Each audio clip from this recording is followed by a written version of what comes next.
अस्सलाम वालेकुम। आज हम डिस्कस करेंगे 5 ऐसी वजूहात जिनकी वजह से हमें रात को खांसी होती है। इसको हम नॉक्टर्नल कफ भी कहते हैं। पहली वजह जर्ड है। खाना खाते हैं, तसाबियत होती है, वो तसाबियत जब हमारे गले में आती है हराश पैदा करती है और उसकी वजह से खांसी होती है। ये खांसी बहुत सी मेडिसिन लेने के बावजूद, जैसे कफ सिरप है, एंटीबायोटिक है, बहुत से देसी टोटके करने के बावजूद ठीक नहीं होती। जब ऐसे पेशेंट अपने 2 तकिया लेते हैं, लेटने से उनको रिलीफ होता है, या जब वो अपने मैदे की तजाबियत को या लाइफस्टाइल मॉडिफिकेशन करते हैं तो उससे वो बेहतर महसूस करते हैं। दूसरी बड़ी वजह ऑब्स्ट्रक्टिव स्लीप एपनिया है। इसका मतलब ये है कि आपका वज़न, आपकी छाती का वज़न आपके फेफड़ों को दबाता है, जिसकी वजह से सांस लेने में, सीधा लेटने में दिक्कत महसूस होती है और इंसान घुटन फील करता है जैसे उसका कोई गला दबा रहा हो। इसमें क्या करना चाहिए? इसमें सिर्फ और सिर्फ हम मरीज़ों को गाइड करते हैं, यहाँ तो वो अपना वज़न कम कर लें या वो करवट में लेके सोएं। लेकिन इन मरीज़ों में ये लाजिम है कि वो कभी भी किसी किस्म की नींद की गोली ना लें, क्योंकि वो उनके लिए ख़तरनाक साबित हो सकती है। तीसरी बड़ी वजह पोस्ट नेज़ल ड्रिपिंग है।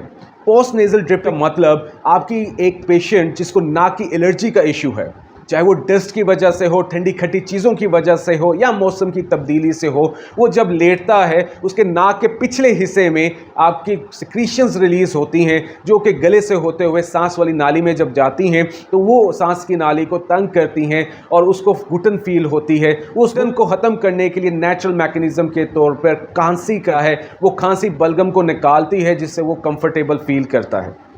चौथी बड़ी वजह आपकी ब्लड प्रेशर की दवाई, जिसे हम एस इनहिबिटर भी कहते हैं, मोस्ट कॉमनली यूज लाइसिनोप्रिल या रेमिप्रिल है, जिसमें आपके बहुत बड़ा एडवर्स फैक्ट ये है कि वो सोजिश यानी कि एंजियोएडिमा करती है या उनको खुश्क खांसी करती है, जो कि लंबे अरसे से जाती है। अद्वियात लेने से भी फ़र्क नहीं पड़ता, सिर्फ एक मेडिकल हिस्ट्री, वो उस ड्रग की हिस्ट्री जब वो डॉक्टर जानता है तो उस मेडिसिन को बंद करने से ही उसकी खांसी बेहतर हो जाती है।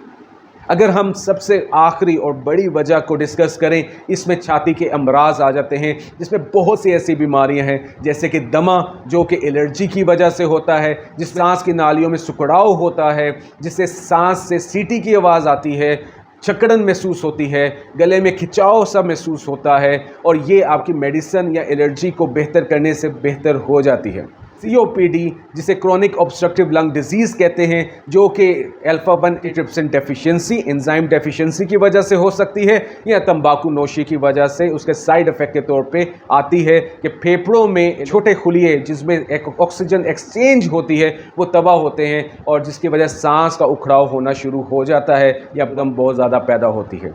के साथ साथ नमूनिया, जिसमें बुखार होता है और बलगम पैदा होती है, TB, जिसमें वज़न कम होगा, रात के वक्त आपको बुखार महसूस होता है जो कि लो ग्रेड होता है, पसीना आता है, बलगम में खून आ सकता है, और आपकी फैमिली हिस्ट्री अगर स्ट्रॉन्ग है तो इसकी ज़रूर लाजमी तौर पे तशख़ीस करवाएं। इसके इलाज से आप बहुत बेहतर हो सकते हैं।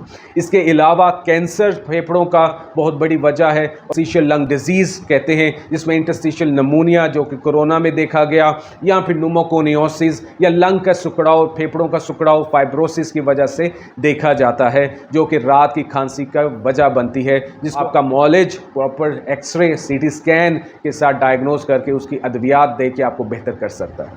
थैंक यू, टेक केयर, अल्लाह हाफिज़।